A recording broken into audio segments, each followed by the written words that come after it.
నేను లాస్ట్ వీడియోలో మా ఫ్రెండ్స్తో అయితే బయటికి పోతున్నా అని చెప్పినా కదా, అదే జోన్ బౌలింగ్. ఈ వీడియోని అయితే ఎండ్ వర్క్ చూడండి, ఎందుకంటే స్టంట్ ఉందని చెప్పినా కదా, సో ఎండ్ లో తెలుస్తుంది మీకు ఏం స్టంట్ జరిగిందో. మాకైతే మేము జోన్ బౌలింగ్ లోపల పోగానే బ్యాచెస్ అయితే ఫుల్ అయిపోయినరు అండ్ 7:45 నుంచి ఉందని చెప్పి ఇంకా మేమైతే బయటికి వచ్చి, నాకైతే శాంచురోస్ అంటే చాలా ఇష్టము. ఇంకా మేము చూరోస్ తీసుకొని మళ్ళీ జోన్ బౌలింగ్ అయితే పోయినాము. మీకు కూడా చూరోస్ అంటే ఇష్టం అయితే కమెంట్ బాక్స్ లో ఎస్ అని మెన్షన్ చేయండి. అండ్ గేమ్ అయితే స్టార్ట్ చేసేద్దామా అని చెప్పి మా ఫ్రెండ్స్ అయితే ఫుల్ ఎంతజియాస్టిక్ ఉన్నారు, చూసిర్రు కదా.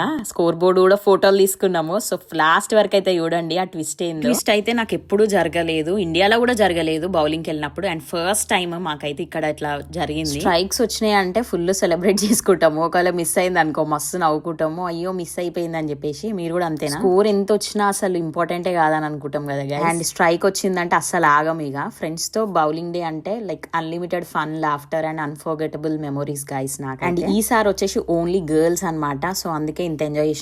నెక్స్ట్ టైం అయితే మళ్ళీ ప్లాన్ చేద్దామని అనుకున్నాము, చూడాలి నెక్స్ట్ టైం ఎటు పోతామో, అది కూడా నేను పోస్ట్ చేస్తాను. అండ్ ప్రియాక అయితే అసలు ఏకదం ఆడుతున్నాం అంటే అప్పుడప్పుడు అమాస పుణ్యానికి ఒకసారి పోతాం కదా గైస్, దానివల్ల మనకు అంత గేమ్ అయితే రాదు. అండ్ ఇండియాలో ఉంటే నేను మా బావ మా కజిన్స్ అయితే మంచిగా ఎవ్రీ వీకెండ్ పోతుండే. ఆస్ట్రేలియాకి వచ్చినాక యాక్టివిటీస్ అన్ని తక్కువైపోయి స్ట్రెస్లు ఎక్కువైపోయినాయి గైస్. మీకు కూడా అంతేనా? మేబీ లైక్ స్టూడెంట్ లైఫ్ ఇంతే అనిపిస్తుందేమో, తర్వాత మంచిగా ఉంటుంది. And look at this guys, మొత్తం చీకటి ఉంది, చీకట్లో మేము గేమ్ ఆడుతున్నాం అని అనుకుంటారు కదా, కాదు గాయస్.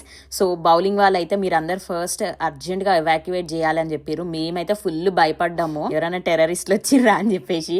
అండ్ అట్లా కామెడీగా చేసుకున్నాం అనమాట. బట్ అక్కడ థింగ్ ఏంటంటే మేము వెళ్ళిన రోజు full heavy wind and thunder storms ఉండే గాయస్, అండ్ మస్తు వర్షం పడుతుంది. ఇంకా పవర్ కట్ ఇష్యూ ఉందంట ఆ ఏరియా మొత్తము, ఇంకా ఎవాక్యువేట్ చేయాలని చెప్పేసి వాళ్ళైతే ఫాస్ట్ గా పంపించేసారు. అండ్ గెస్ వాట్, మేమైతే ఒక గేమ్ తో పెండింగ్ ఉండే అనమాట. అండ్ అందరు కలిసి రీఫండ్ అని అరిచిర్రు, బట్ వాళ్ళైతే రీఫండ్ చేయలేరు. బట్ ఏం చేసిర్రు అంటే డీటెయిల్స్ తీసుకొని ఎవరెవరు ఎన్ని గేమ్స్ ఇంకా మిస్ అవుతున్నారో అవి కూడా నోట్ చేసుకున్నారు. అండ్ మేమైతే మా కాంటాక్ట్ డీటెయిల్స్ షేర్ చేసినాము. అండ్ కాల్ కూడా వచ్చేసింది. అండ్ మేము మళ్ళీ మేబీ నెక్స్ట్ వీకెండ్ ఆర్ ఆ పై వీకెండ్ అట్లా పోతామని అయితే వాళ్ళకి చెప్పినాము. పాప మీ బేబీ కూడా డిసప్పాయింట్ అయినట్టుంది. అండ్ మేమైతే ఫుల్ గా ఎంజాయ్ చేసినాము. ఫీల్ ఉంది మామ ఈడ అని అనుకున్నాం మా ఫ్రెండ్స్. ఇదే అనమాట ట్విస్ట్ వచ్చేసి. That's it for the video guys. Stay positive and stay kind. Signing off, Australia Bava Mardal. Bye bye.